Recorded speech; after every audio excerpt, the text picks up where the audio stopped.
ኪራዬ የጽናትን ፍቅር መቋቋም ቸግሮት አቅቶት ከቤት ጠፋ። የእውነት ጽናት አብዝተሽዋል ማለት ነው። ድርቅና በዚህ ልክ ምንድን ነው? ይሄው በአንቺ ጦስ ምክንያት ጠፋ ኪራዬ። አይ ኪራ ማን ፈንክቶት ይሆን? እውነት ይሄ ሄኖክ የሚባል ፈንክቶት ይሆን እንዴ? ሄኖክ በመድኃኒት አድርጎ ልክ ሀሴት ላይ እንዳደረገው ጽናትም ላይ ተመሳሳይ ነገር አደረገ። ሀሴትስ ብትሆን እስኪ ካለፈው ስህተቷ አትማርም እንዴ?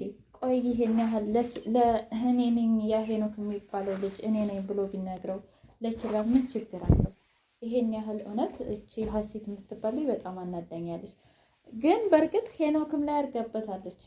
ቢሆንም ግን በፍጹም አብረው እዛ ሊተኙና ሊታዩ ሊሆን አይችሉም ነበር ማለት ነው። ልክ ወደ ጽናት ክፍል ሲገባ አይ ታውቂያለሽ መንገድ ላይ ትወድቂያለሽ ብዬ አስቤ ነበር፣ ነገር ግን መንገድ ላይ አልወደቅሽም ብሎ ሲላት እንኳ ከዛ እሱ ራሴን ብሎ ድፍት አለ ማለት ነው። ወይኔ ምንድን ነው አለና ከዛ ተደፋ። ከዛም በኋላ ነው ኪራ ያጠፋው። ጽናትዬ አበደች። እንግዲህ ኪራ የት ነው? ኪራዬ እኔ ያለሱ መኖር አልችልም፣ ኪራ ርቦታል፣ ጠምቶታል እያለች ጉድ አፈላች። ወይ ሀሴት፣ እውነት ሀሴት አናዳኛለች። ለምን ነው መጽሐፍ የምታነበው? መጽሐፍ የሚያነብ ሰው ሙሉ ነው ይባላል። እንዲሁም ደግሞ ስፖርት የሚሰራ ሰው ለአእምሮም ለጤናም ጥሩ ነው ይባላል። እች ግን ሀሴት ለምን ነው የምታነበው እንዴ? ለታይታ ነው እንዴ? ሰላም ውድና የተከበራችሁ የቻናሌ ቤተሰቦች እንዴት ናቸው? ሁሉ ሰላም፣ ሁሉ መልካም። እግዚአብሔር የተመሰገነ ይሁን። ሰላም ነኝ። ለዚህ ቻናል አዲስ የሆናችሁ ሰብስክራይብ በማድረግ ቤተሰብ የሆኑ ነባር ቤተሰቦች ደግሞ ስለምትከታተሉኝ ከልብ አመሰግናለሁ። እንግዲህ ጽናት ድራማ እንደቀጠለ ይገኛል።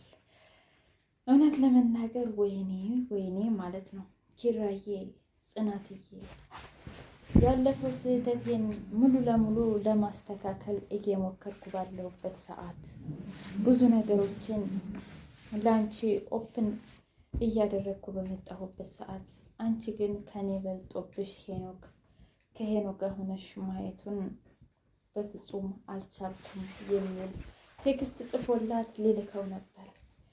ግን ከዛ ደግሞ መልሶ ተወው።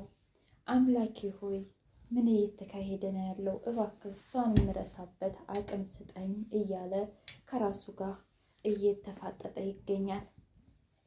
በሌላ በኩል ናሆሜና ምሩዬ የዚህ ሁሉ ምክንያት አንቺ ነሽ እያለ ናሆሜ ይወቅሳታል። እስከ ዛሬ አልተረዳሁትም ነበር ወንድሜን፣ ምክንያቱም ሁሌ ላንቺ ያግዝ ስለነበረ፣ አሁን ግን እኔም ስለነሳሁት ሁላችንም ፊት ስለነሳ ነው ወንድሜ አብሮ አደጌ ጥሎኝ ሄደው። ምነው ለአንድ ጊዜ እንኳ አግኝቼህ ሁሉንም ነገር በነገርኩህ እንዴት እንደምወድህ እንዴት እንደማከብርህና እንዴት ተሳሳትኩኝ። ጽናትን ሳይቀር ዛሬ ናሆሜ በጣም ተናግሯታል። ምክንያቱም አንቺ ምንድን ነው ወይ ቁርጡን አትናገሪ፣ ይሄ በአንቺ ምክንያት ነው፣ እንደዛ እንዳልተነፍሽለት እንደዛ በስንት ነገር እንዳልሆንሽለት፣ አሁን ግን ተመሬት ተነስተሽ አልፈልግህም አልሽ እያለ በጣም ወቀሳት። ምሩዬ ኧረ ተው ናሆሜ ተው፣ እንደዚህ አይባልም እኮ አለችው። ተይ ምሩዬ፣ እኔ እስከ ዛሬ ሁሉንም እንትን ብዬ ለእሷ ነበር የማግዘው፣ አሁን ግን በፍጹም አይሆንም፣ ምክንያቱም ኪራ እኮ ጠፍቷል እያለ በጣም ተናግሮ ወጣ። ሀሴት ሄኖክ እስኪ ንገረኝ፣ ኪራን ምን ብለኸዋል? ምን አድርገኸዋል? ስትል በቃ ትምህርት ቤትም ድሮ እንደዚህ ነበርሽ፣ ሁሌ እኔን መጠየቅ ትወጃለሽ፣ ከኔ መልስ ትፈልጊያለሽ። እኔ ምንም ነገር አላደረኩትም። ሲቀጥል እሱ ትልቅ ሰው አይደለም እንዴ? እስኪ ንገረኝ፣ ሁሉም ነገር ማድረግ የሚችል ትልቅ ሰው አልነበረም? ስለዚህ እኔ አላውቅም ምን እንደሆነ አለ። ግን አንቺ ትናንት ማታ እኮ እኔ ከጽናት ክፍል በጣም ተናዶ ሲወጣ ይቻለሁኝ። ስለዚህ የሆነ ነገር አድርገሃል ማለት ነው አለችው። እኔ አላቅልሽም፣ ግን ምንም ነገር አላደረኩም። እያለ በጣም ተናገራት። ሀሴትን ደግሞ እኔ ላይ ያደረግከውን ሌላ ሴት ላይ ልታደርግ አትችልም እኔ እያለሁ አለች። ነገር ግን አንቺ እኮ መርዙን የሰጠሽው ለሁለታቸውም ነው። ምክንያቱም ጽናትዬም ከዛ መታ ነው እንደዚህ ራሷን ስታ የወደቀችው ማለት ነው። ሀሴት በፍጹም እንደዛ ማድረግ የለብሽም ነበረ። እውነት ለመናገር ሀሴት ኪራን ወዳዋለች። ምን ሆነሽ ነው ሲላት ራሱ እህቴ ዛሬ ፍቅረኛ እንደያዘች ነገረችኝ አለች። እንዴ ምን ችግር አለው ታዲያ ፍቅረኛ ብትይዝ? ማለቴ እድሜዋ የለም እንዳልጀመረ ትንሽ ነች፣ 20 ዓመት ምናምን አይሆናትም። ኧረ እንደዛ እንኳ አይደለም እና 19 ዓመቷ ነው። ምን ችግር አለው ታዲያ? 19 እኮ ጥሩ ነው አላት። አይ ለምንድን ነው ምን አሳሰበሽ አላት። አይ ታውቂ የለ እኔ እኮ ትልቅ ነኝ ታውቃለህ። እህቴ እንዳለችኝ ምን አለችሽ እህትሽ? ከዛም በኋላ እሷማ እባክሽ እህቴ አግቢ የኔ ህይወት አታበላሽ ብላለችኝ። ወይ እና ይሄ ወግ ባህል ምናምን የሚባል ሻምበል የእውነት ያጠብቃል እንዴ? አዎ የእውነት ይሄ ከውትድርና ውስጥ ዋናው ነገር ወግ ባህል ጎረቤት የሚባለው ነገር አለ እያለች ብሶቷን እያወራች ነበር።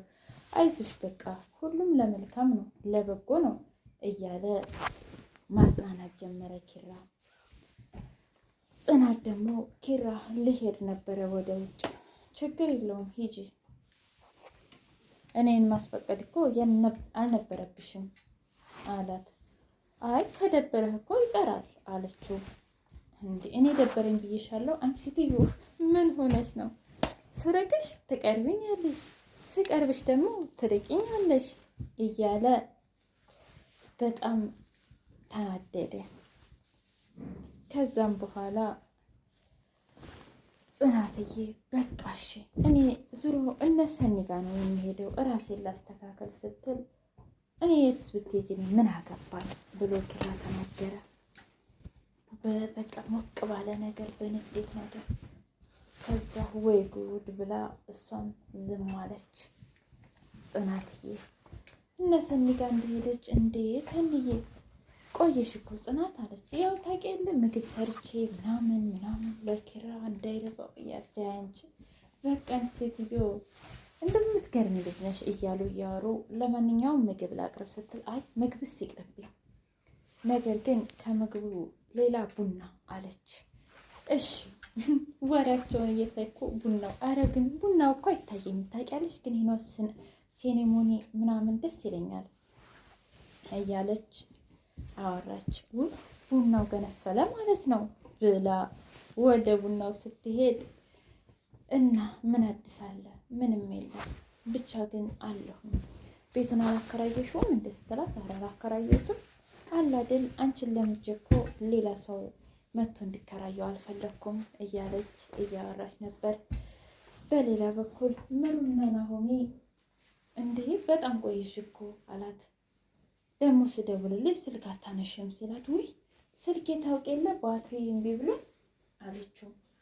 ታውቂያለሽ በጣም ይቅርታ፣ ምክንያቱም እኔ ሁሉን ነገር ረስቼ ስልክ ሳልገዛልሽ።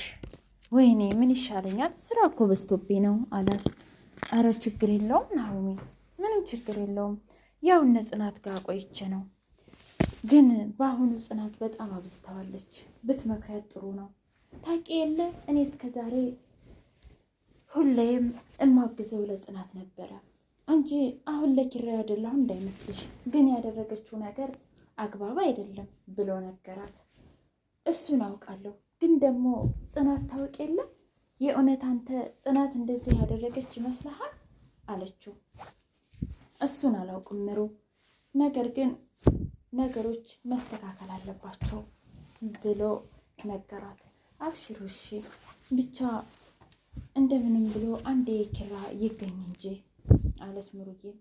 እሺ ለማንኛውም አሁን በቃ ሰላም ሁኚ ብሎ ሲወጣ ስልክ ሲሞክርላት እባክህ ጓደኛዬ ና እስከ ዛሬ ስላልተረዳሁ ይቅርታ፣ በጣም ናፍቀኸኛል አብሮ አደጌ እያለ ናሆሚ እያለቀሰ ነበረ። እንደው ኪራይ